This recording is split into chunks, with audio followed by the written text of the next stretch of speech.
বেটা শুকরিয়া আদায় করা শিখ রোজা রমজানের দিনে।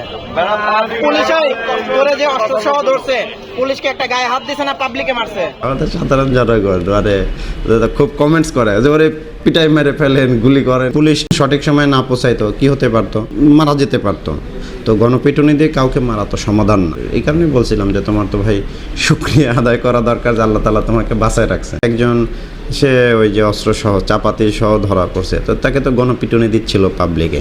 তো এই সময় পুলিশের কাজ তো হচ্ছে তারও তো একটা বেঁচে থাকার অধিকার আছে। তার যে অপরাধ সেটা তো আইন অনুযায়ী ব্যবস্থা হবেই। তার বিরুদ্ধে মামলা করা হয়েছে, তাকে আদালতে সোপর্দ করা হয়েছে বিচারের জন্যে। কিন্তু গণপিটুনি দিয়ে কাউকে মেরে ফেলা তো এক ধরনের অপরাধ, এবং এটা একটা মানে ওই যে আইন নিজের হাতে তুলে নেওয়ার মতো ঘটনা। তো তাকে বাঁচানোটা পুলিশের একটা দায়িত্ব। এটা একটা, তো এই কারণেই সে যখন ওকে ধরা হলো, সে খুবই কান্নাকাটি করতেছিল, বারবার বলতেছিল আমার 2-3টা বাচ্চা আছে, এটা আছে ওইটা আছে। হ্যাঁ, মানে তখন আমরা তাকে একটু বলছিলাম যে ভাই তোমার তো এখন শুকরিয়া আদায় করা দরকার, তুমি বেঁচে আছো। কারণ পাবলিক যেভাবে তোমাকে ধরছিল, মানে ওকে দেখছেন যে ওকে পিটায়া মানে রক্তাক্ত করে দিছে। এই মতো অবস্থায় যদি পুলিশ সঠিক সময় না পৌঁছাইতো কি হতে পারতো। মাঝে মধ্যে তো হয় যে গণপিটুনিতে এরকম ডাকাত বা সন্ত্রাসী চাঁদাবাজ মারা যায়, সে মারা যেতে পারতো।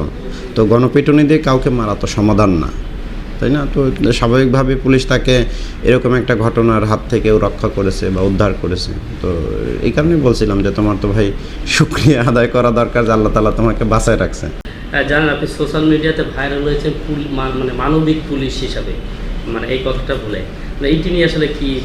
এইটাই তো বললাম যে আমরা এটাই বললাম যে ঠিক আছে, যে হয় না মাঝে মধ্যে এই কি বলে ফেসবুকে দেখবেন কমেন্টসে যে ঘটনাগুলো ঘটে, একটা চাঁদাবাজ বা সন্ত্রাসী ধরা পড়লে আমাদের সাধারণ জনগণ খুব কমেন্টস করে যে ওরে পিটাই মেরে ফেলেন, গুলি করেন, ক্রস ফায়ারে দেন, অস্ত্র উদ্ধারে যান, পাবলিকের হাতে ছেড়ে দেন। তো এইগুলো ধরেন আবেগের কথা। সবসময় তো পাবলিকের কথা শুনে তো আমরা আসলে আইন অনুযায়ী ব্যবস্থা নেওয়া যায় না। যেমন ওই যে গতদিন বলতেছে যে ওরে অনেক কিছু দেখবেন যে এই ভিডিওটা ফেসবুকে আসার পরে অনেকে ইয়েও করতেছে, বকাও দিচ্ছে যে আপনি ধরতে গেলেন কেন, ওরা পাবলিকের হাতে ছেড়ে দিতেন, ও পাবলিক করে বিচার করতো। তো এইটা কি কোনো সুযোগ আছে ওকে পাবলিকের হাতে ছেড়ে দেওয়ার? সুযোগ নেই। তাকে উদ্ধার করাটাই আমাদের কাজ। তো এই জন্যই আমরা অনেকে বললাম কথার কথা যে আমরা তো ভাই অনেক মানবিক পুলিশ, যে তোমাকে পাবলিকের হাত থেকে উদ্ধার করতেছি। তোমার তো গণপিটুনি দিয়ে তুমি আরও আহত হইতে পারতা, মারা যাইতে পারতা। হ্যাঁ, তো এখন ফেসবুকে আমি তো মাঝে মাঝে দেখি, কমেন্টস পড়ি। কারণ বিষয়টা হলো যে আমাদের কাজের, আমাদের না সবার, যে কোনো ডিপার্টমেন্ট বলেন, যে কারো কাজের মূল্যায়নের একটা বড় ফিডব্যাক আপনি পেতে পারেন সোশ্যাল মিডিয়াতে। মানুষ কমেন্টসে আপনাকে কি বলতেছে, ভালো বলতেছে না খারাপ বলতেছে না আপনাকে, তখন আপনি সেই অনুযায়ী এবং আইন একসাথে রেখে আপনি যদি কাজ করেন, তাহলে আপনি জনগণের পালস বুঝে, পাশাপাশি আইনের হচ্ছে যে ফিলোসফিটা বুঝে যদি আপনি কাজ করেন, তাহলে আমার মনে হয় যে ওই যে কাঙ্ক্ষিত যে কোনো জনসেবা এটা প্রদান করা সম্ভব। সবসময় যে আপনি শতভাগ একটা জায়গায় আইন প্রয়োগ করবেন সেটাও সম্ভব না।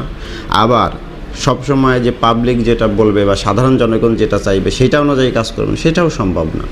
আমাকে অনেক সময় আইনকে সামনে রেখে এবং জনগণের পালস বুঝে বা জনগণ কী চায় সেইটা বুঝে একত্রে কাজ করলে সেইটা মূলত মানে জনসেবামূলক কাজ হয়।